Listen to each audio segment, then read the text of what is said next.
Spare likes, spare subscribes.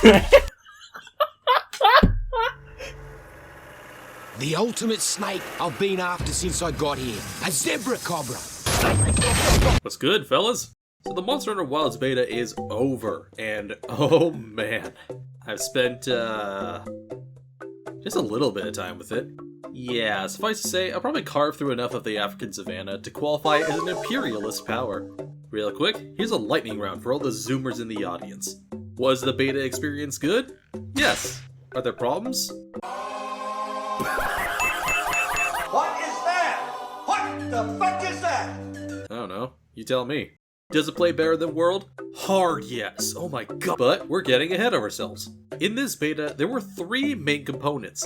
Character creation, the first story moment, and 4 monsters that you teach the meaning of cartel diplomacy. I'll be going through each of these with about as much detail as my rapidly dwindling alcohol supply will allow. First of all, character creation. It's seriously impressive. Tons of hair options, really granular facial modification, lip combination technology, separate beard and mustache options. For a game where you're usually a decent distance from your hunter, it's insanely detailed. Clearly they transferred some of Dragon's Dogma 2 into this game, because you can make whatever your heart desires. Thus, in the spirit of Wild's explorer aesthetic, I made Nigel Thornberry, to really harness the imperialist history in my veins. After shaping your homunculus into a Toy Story character, you walk out into the average Arizonian highway. This is the story part of the beta, and it is here that I must tell you some bad news. In this build, there was no option for the Monster Hunter language. A tragedy, I know. As such, to best emulate the feeling of listening to a somewhat familiar dialect you know nothing about, everyone in my game will be speaking German. Zurück zum Thema.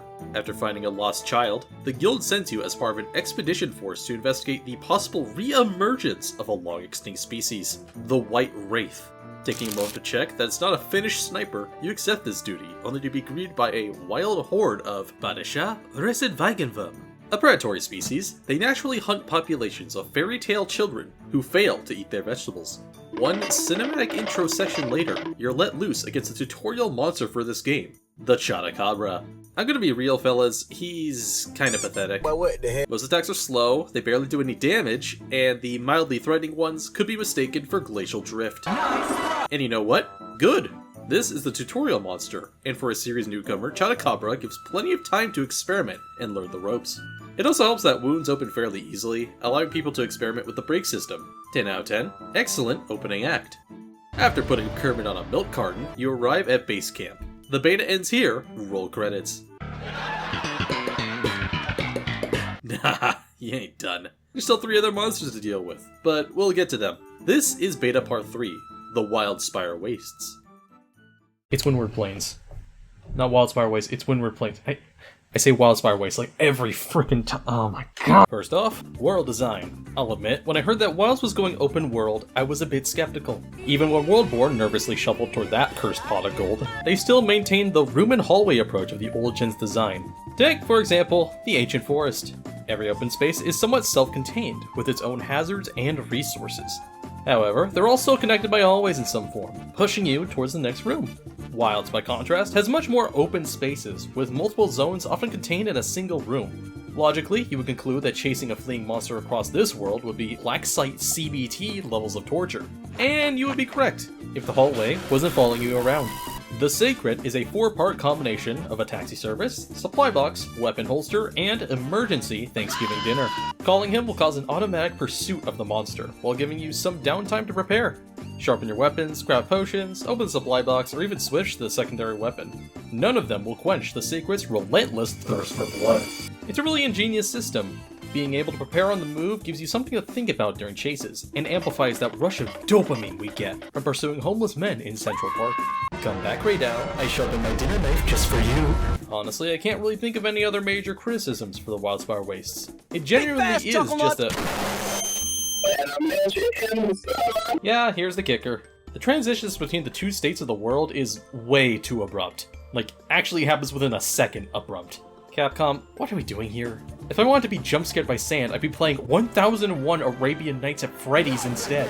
Please, I beg of you, give more of a warning than a text blurb. Pretty please? Thanks, honey.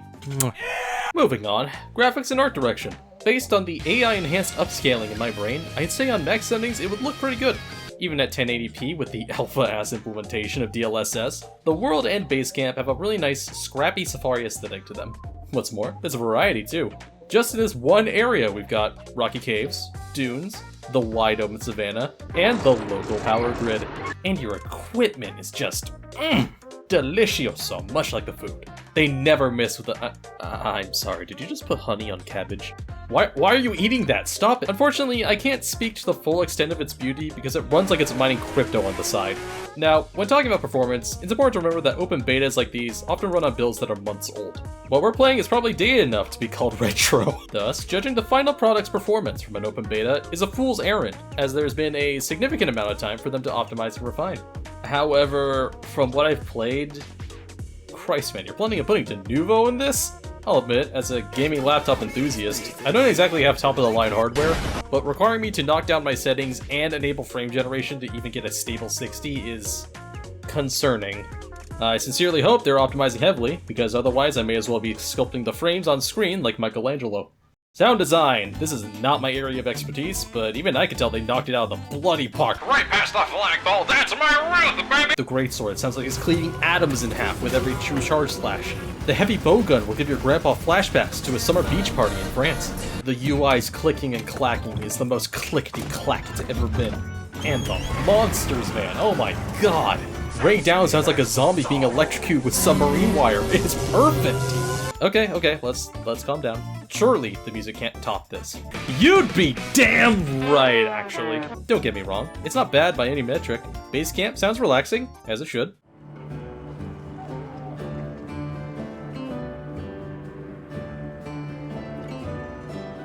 The base monster fight theme is good.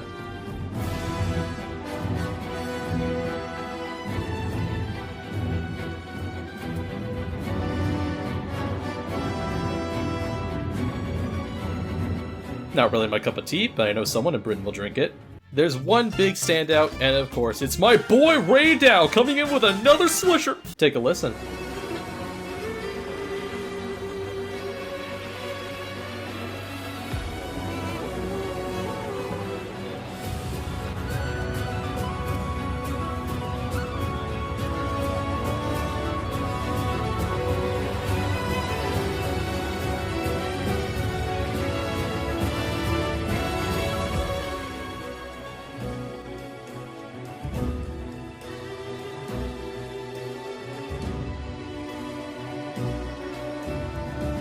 I don't even say to that. You have ears? It's peak! Moving on, combat. If you played World, the combat should feel like an upgraded version of that. The word of the day here is precision. Every design choice seems to be revolving around it. Your control over the hunter is much snappier, and weapons like the greatsword have been tweaked to be more maneuverable. Hitboxes are actually incredibly accurate.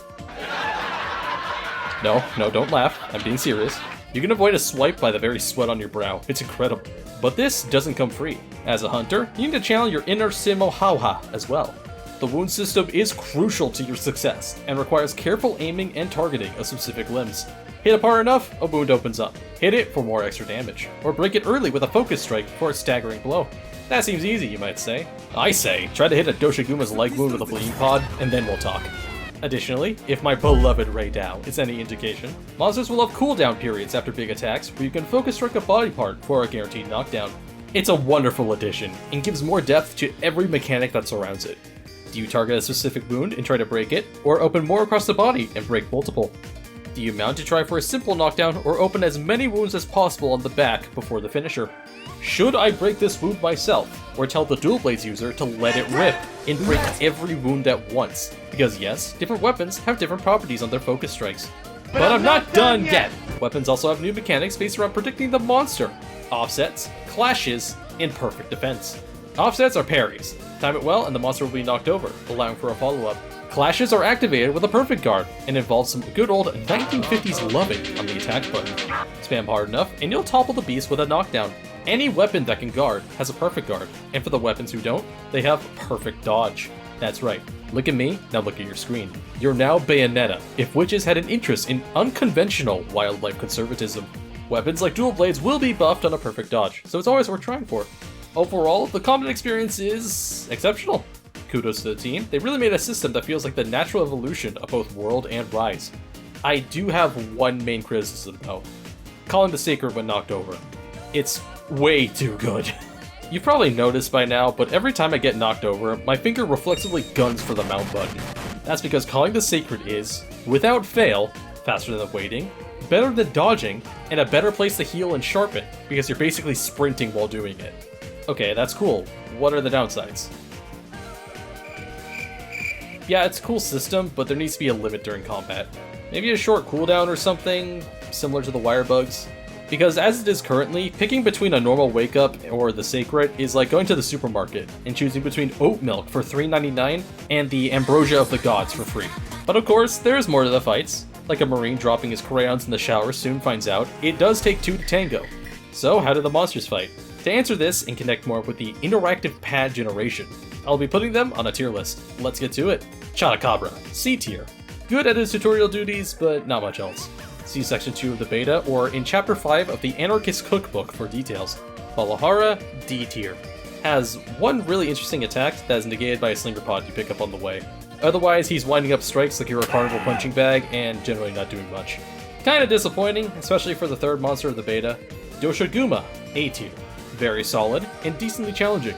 However, his drunk cousin will always barge in every time you're getting in the groove. And lastly, we have Raydao with the GOAT tier! Everything about this fight is peak. The moveset is varied, attacks are telegraphed well, the railgun shots. It's hands down the best fight in the beta, putting you on a nice edge while never being unfair. What else is there? Right, nothing else is big enough for its own section, so welcome to the Tidbits bin, where facts and opinions come to languish in a fluoride stupor for failing to meet expectations. The Insect Glaive was, ironically, bugged. I know nothing about this weapon, and could still bring down Thor's hammer using the wound break. Pop-up camp locations may need to be tweaked a bit, although the resulting clips are certainly funny.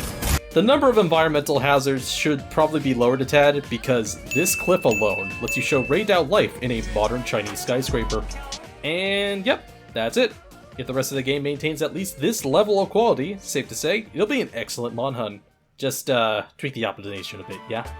A final score does not exist, and it will never exist. Because why would I give an in-development product a number out of 10? Instead, I'll say this. I'm excited for the release, and if you liked World, you should be too. But remember, don't pre-order, especially not with how it ran. Cheers, fellas! I'll see you around. Gotta get back to the next video subject. Ta-ta for now!